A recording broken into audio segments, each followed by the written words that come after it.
In this video, I'm showing you how to make a white sauce or bechamel, which we're going to use for our lasagna. 3 basic ingredients. You've got flour, you've got milk, you've got butter, and then you're going to want some salt and pepper to season it. Okay, so we're starting by melting our butter in a small to medium saucepan until it's gone completely runny. Start it off on a high heat, but then as soon as your butter's melting, turn it way down to a medium heat, maybe to about a 4 or a 5. Then when your butter's completely melted, you add your flour.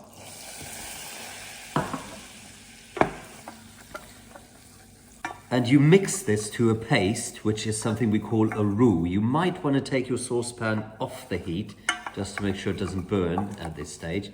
What you're going to get is a kind of lumpy mixture. It looks a little bit like that. Then we return it to the heat, and again make sure that your pan isn't too hot.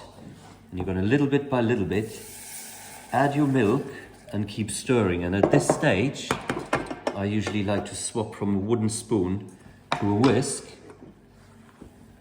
to make sure I get an even consistency and it doesn't go lumpy. You want to whisk it quite rapidly, and then you gradually add your milk little by little, all the while stirring your saucepan. After maybe 2-3 minutes, you're going to see steam coming from your saucepan, which obviously means it's getting hot, and that's when you know it's not going to be long until your sauce is done. Keep whisking.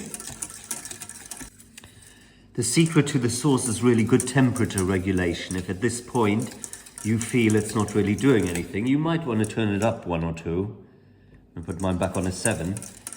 Just as at the beginning, it's really important to have quite a low heat so that your roux doesn't burn before you've even put your liquid in. You will then eventually see that it's starting to bubble, and as soon as that has happened, your sauce will have thickened, and that is as much as it's going to do. Stir it a little bit longer, and then you can take it off the hot plate and just put it on a wooden triangle next to your hob. Bechamel sauce on its own is quite bland, so you definitely want to season it with a little bit of pepper.